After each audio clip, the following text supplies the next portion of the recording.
Showdown at Warg-Tooth Crossing, Chapter 2. All heads turned as Kale pushed through the swinging doors into the saloon. He stopped on the threshold and looked around as they looked at him. Two brawlers were tussling to his right, too drunk to be any real threat. A fiddle player was up on a makeshift stage sawing off an old folk tune to a bunch of men who didn't appear to be there for the music. And at the bar to his left, a couple of bosomy barmaids sized him up like a couple of cats eyeing a mouse. All in all, it was a standard frontier town saloon. Kale strode towards the bar, keeping his gaze steady but wary. "What'll it be, stranger?" one of the barmaids asked as he walked up. "I have business with Bull Tanith," Kale replied. "Where can I find him?" "And who might you be?" asked one of the men sitting at a table with three others. Kale turned to the man. "My business is my own and is with Bull. If you could tell me where I could find him, then I'll be about it." "Well, it doesn't quite work that way, stranger." The man stood up, and he and three others moved to surround Kale at the bar. "You tell us what you're about, and we'll decide what happens next." Kale's eye ticked as he sized up the man in front of him, and his hand inched towards his scabbard. It would be a fair fight if it weren't for the three others. Problem was, they were surrounding him, and that would seriously reduce his options. Abruptly, Kale turned around and grabbed the nearest henchman by his chainmail vest and hurled him towards the man who had been speaking. Using the tough's momentum and the time it took for the men to untangle themselves, Kale drew his sword and backed against the wall. "My name is Kale Ironwood. I have no quarrel with you, but you will feel the bite of my sword if you press me again." The four men drew their swords and fanned out to face Kale in an arc. Other denizens of the bar cleared out and made way while the barmaids ran out of the room. "You just made your last mistake, stranger," the first man said as he brought his sword up for a thrust at Kale's chest. Kale parried the thrust and brought his sword around in a vicious arc that would have decapitated the man had he not reeled backwards out of the way. He leaned back so rapidly that he lost his balance and sprawled on the floor in a heap. Kale would have pushed to stab at his legs, except the other three moved in to close the arc. "That's enough," a voice rang out across the bar. "Barth, stand your men down." A tall, well-built man with a shock of blonde hair strode across the bar from a door in the back. The men surrounding Kale retreated, with one of them helping Barth to his feet.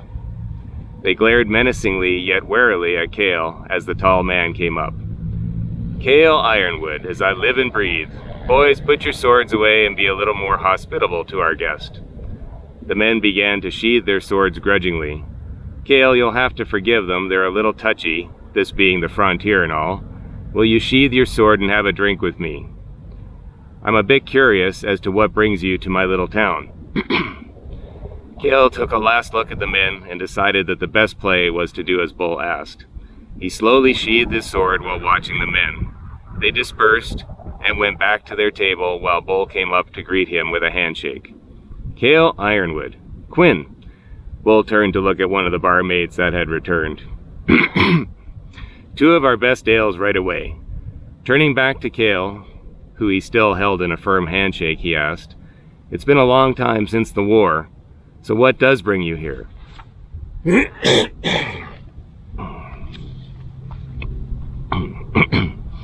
Kale calmed himself from the close call and replied, "Good timing, Bull, thanks." As his composure returned, he retrieved his hand from Bull's grasp and continued, "To answer your question, the king's pension and the promise of land. I'm retired, Bull, I have to say. I was surprised to hear you were out here. Last I heard, you were still leading the steel crew." "I've retired too, Kale," Bull replied as they sidled up the bar and got their drinks. Kale noticed the barmaid Quinn frowning as she turned away. "I've become respectable. I've taken the king's commission to act as sheriff for this town." "I see you've got some help. Those some of the boys from the steel crew?" Some are new. They seem a little enthusiastic for deputies of the sheriff."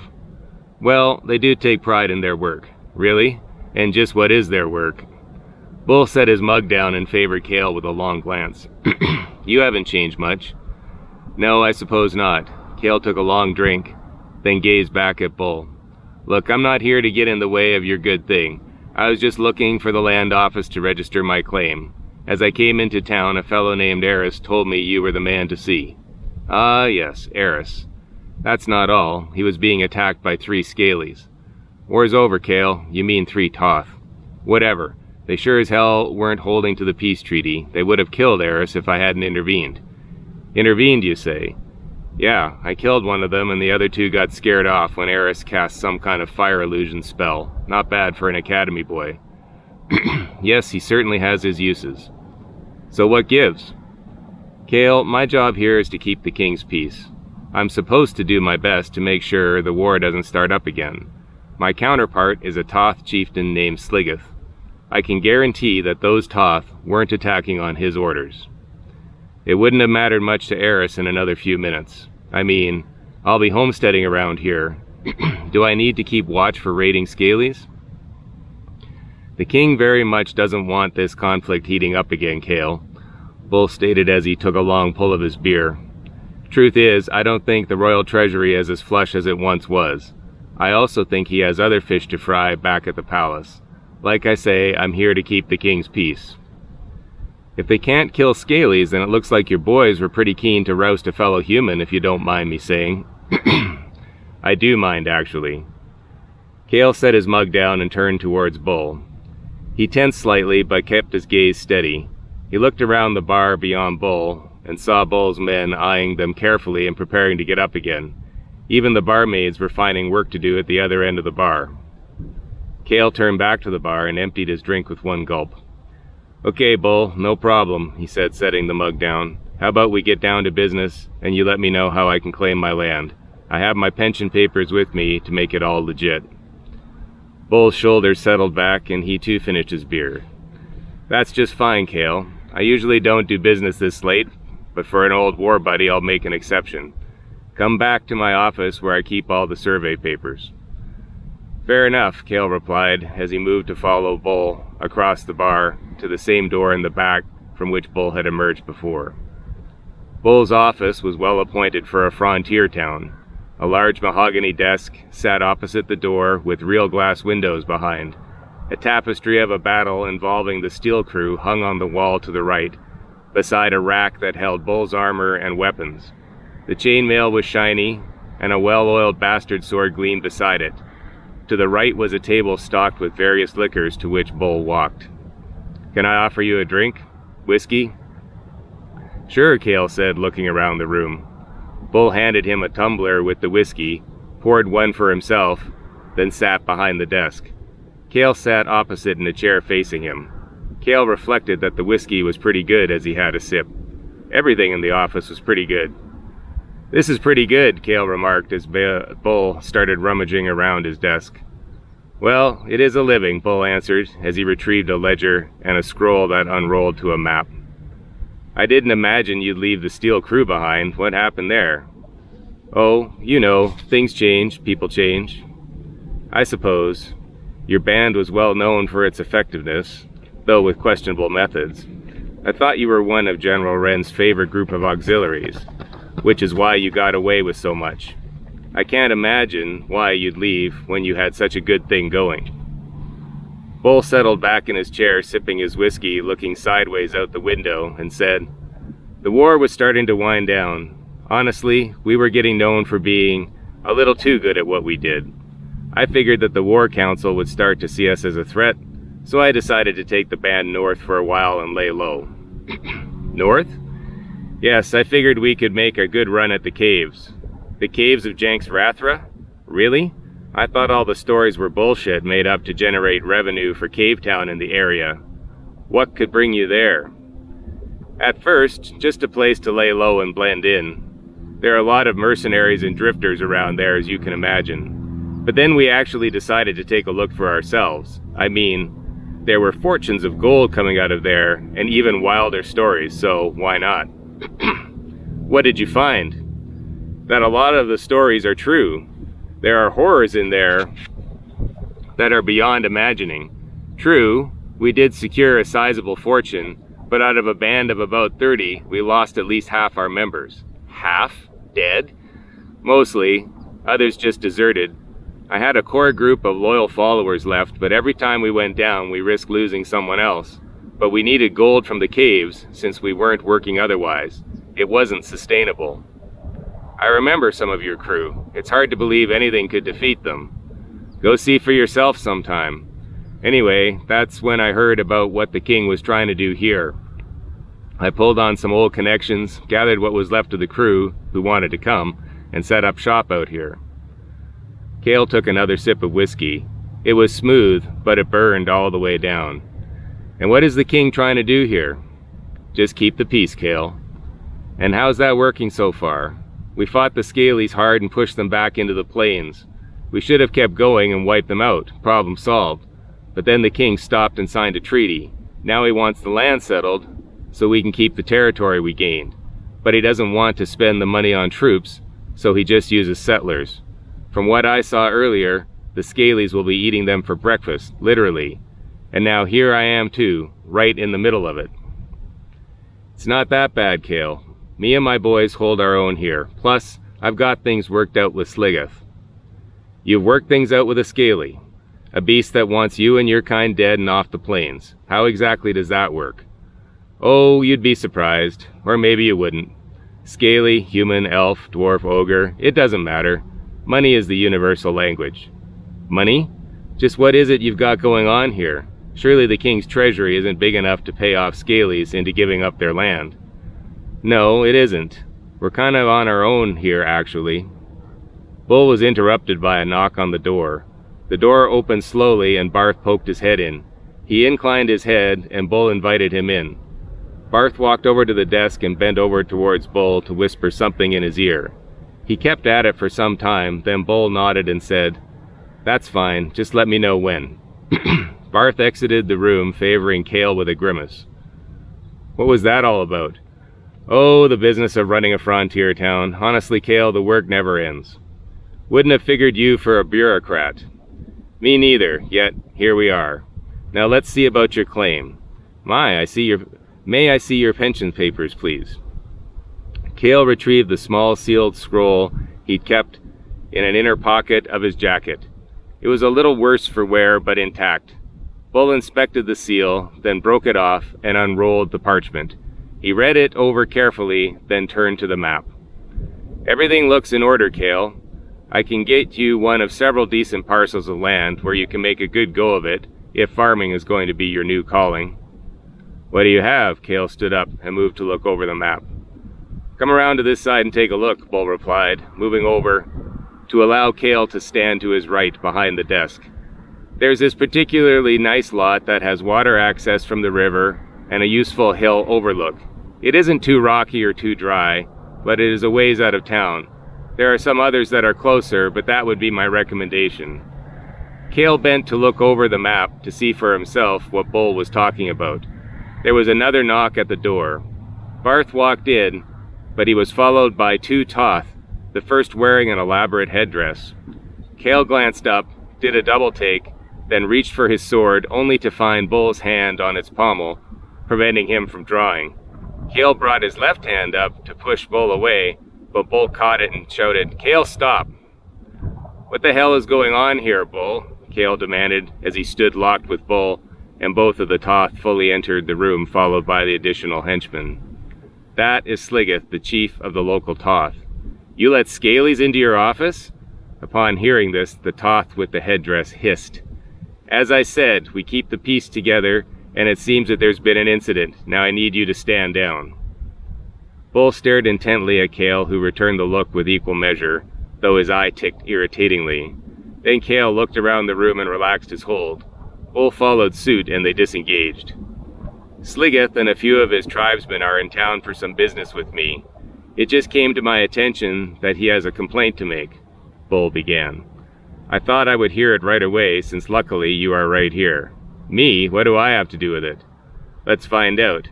Sligeth, Bull turned to address the Toth with the headdress. My men tell me there's been an incident. Yes, the Toth hissed, in understandable but highly slurred common. My people were attacked today by a human, and one of them was killed. We seek justice. Okay, do I understand that this is one of your people that was involved? Bull pointed at the other Toth. Yes. Can he tell us what happened? He does not speak your language, but he says that while out walking with two of his friends, they were attacked by a human, and that human killed one of them. They fled and came back to me right away. I see. And can your tribesmen identify the man involved? Yes, Sligeth spoke in a guttural language to the other Toth, who replied in an animated fashion. Then the other Toth pointed a scaled talon claw at Kale.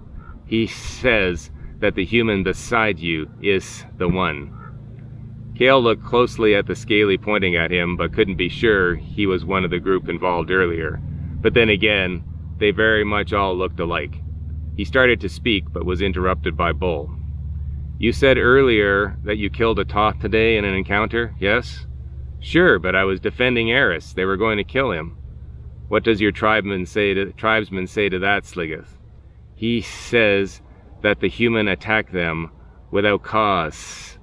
The other human was there, but they didn't touch him. They were just walking. That's a lie, Kale expostulated. They were going to kill him. All right, everyone calm down, Bull ordered. We will have a trial to determine what really happened and deliver justice as need be. Kale, I'm going to need your sword and any other weapons you have. You're under arrest for charges of murdering a Toth. What? You can't be serious. Bull inclined his head to Barth, who came forward with his three companions. All put their hands on the pommels of their swords. I'm afraid I am, Kale. We'll give you a fair trial, Bull said, but you need to surrender your weapons and be taken into custody. Don't do anything stupid. You can't fight your way out of this office.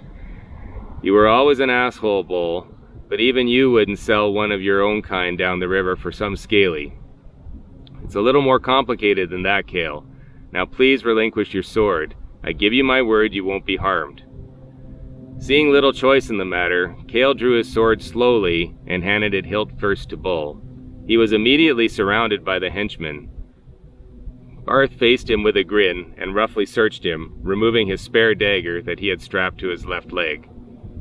Now boys, be nice to Kale here, he's had a rough day, Bull said as he placed the sword to the side out of reach.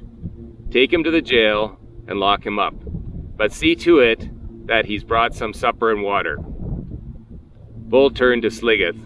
We will conduct the trial shortly, where your tribesmen and any others involved can testify.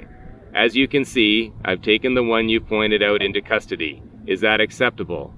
Yes, Sligeth hissed. We await word for your trial before receiving the head of the human. Kale bristled at that, but Bull held up his hands. No heads are coming off until we get to the truth of this, but justice will be served as per the treaty. Sligeth hissed and spoke some more in the Toth language to his companion. They both turned to leave as he said, We'll see. After they had left, Bull spoke again to Kale. I'll do what I can for you, but I need to keep the peace, and that means keeping Sligeth on board. Things aren't so easy out here, and sometimes we have to be flexible. I can see that. Can I at least have someone care for my horse? Yes. Barth, see to it that Kale's horse is stabled at the livery and cared for. The trial should be in a couple of days, so you won't have to wait too long. How far does the magistrate have to come to hear the trial? Not far. I have the powers of magistrate here, so I'll preside. We need to be a little more efficient on the frontier. Bull nodded at Barth, and the men started to lead Kale out, pinning his arms behind his back. Yes, I guess you do, Kale said, glancing back. Nice seeing you again, Bull. You too, Kale. The jail cell was like so many others Kale had seen, crude but effective. Steel bars set into white stone made sure he was going nowhere. A tiny window with bars across it let in a cold draft and annoying insects. A beat-up cot surely was filled with lice. Kale sat down on the cot and put his hands in his head. At least Bull had been good to his word and provided him with some food and water. The hardtack and jerky were passable enough, and he gnawed on a strip as he pondered how quickly his fate had changed. What he couldn't figure out was why Bull had locked him up at the behest of a scaly. Back in the day, Bull and the Steel crew had made sport out of killing as many scalies as they could. Times change, Kale muttered to himself, taking a drink of brackish water. The rat in the corner of his cell seemed to nod in agreement.